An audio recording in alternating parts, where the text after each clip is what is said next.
ফর্মের তুঙ্গে থাকা মাহমুদুল্লাহ রিয়াদ এবার অবসর নিচ্ছেন। টেস্ট থেকে বিদায় নিলেও সাদা বলের 2 সংস্করণের ক্রিকেটেই দাপুটের সঙ্গে খেলে যাচ্ছেন মাহমুদুল্লাহ রিয়াদ।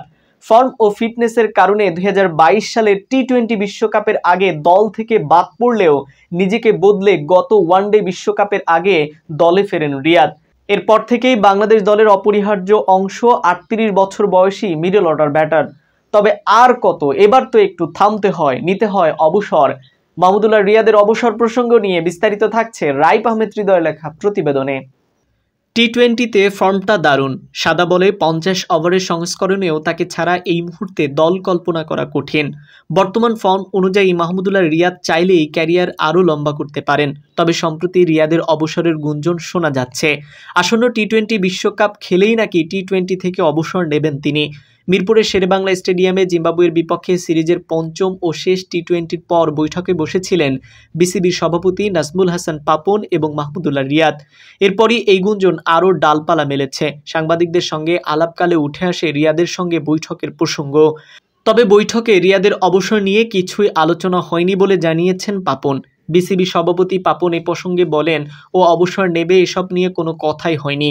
কি বলছেন আপনারা? টি-20 বিশ্বকাপ থেকে অবসর নেবে এরকম কোনো কথা আমাদের সাথে হয়নি এবং আমার মনে হয় না এরকম কিছু হবে, কারণ ও এখনও খেলছে, খেলুক। এদিকে সিরিজের শেষ টি-20তে আগে ইনজুরিতে পড়েছেন পেসার তাসকিন আহমেদ। এই পেসারের ইনজুরি নিয়ে পাপন বলেন, শুনেছি তাসকিনের ইনজুরির খবর।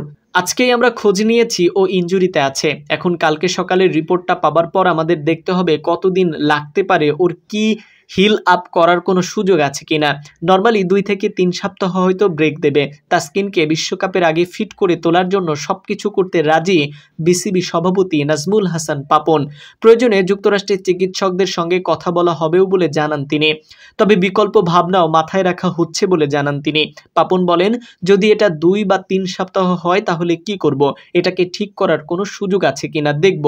দরকার হলে আমরা যুক্তরাষ্ট্রের চিকিৎসকদের সঙ্গে কথা বলবো, এখানেই যোগাযোগ করব।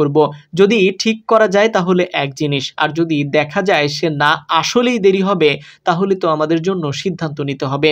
তাসকিন শেষ পর্যন্ত বিশ্বকাপ দলে থাকছেন কিনা তা আগামীকাল তার রিপোর্ট দেখে সিদ্ধান্ত নেওয়া হবে বলে জানিয়েছেন পাপন।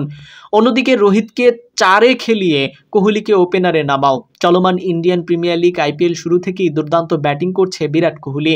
তার দল রয়্যাল চ্যালেঞ্জার্স বেঙ্গালুরু পয়েন্ট টেবিলের নিচের দিকে থাকলেও সেরা ব্যাটারদের তালিকায় কোহলি আছেন সবার উপরে। বেঙ্গালুরুর হয়ে ইনিংস ওপেন করতে নেমে তার ব্যাট রীতিমতো রান বন্যা। কোহলিকে জাতীয় দলেও ওপেনার হিসেবে দেখতে চান ম্যাথু হেইডেন।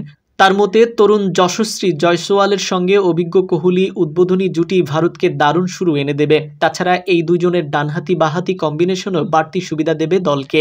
এ প্রসঙ্গে হেইডেন বলেন, শুরুর দিকে আপনারা অবশ্যই ডানহাতি এবং বাহাতি কম্বিনেশন প্রয়োজন। আপনি যদি কম্বিনেশন রোহিত এবং জয়সওয়ালের পরিবর্তন আনতে চান আমি তাতেও খুশি। আপনি যদি আমাকে বলেন রোহিত এবং জয়সওয়ালকে কি ওপেনিং করানো যেতে পারে, আমি বলবো অবশ্যই, কেন নয়, হ্যাঁ অবশ্যই করা যায়।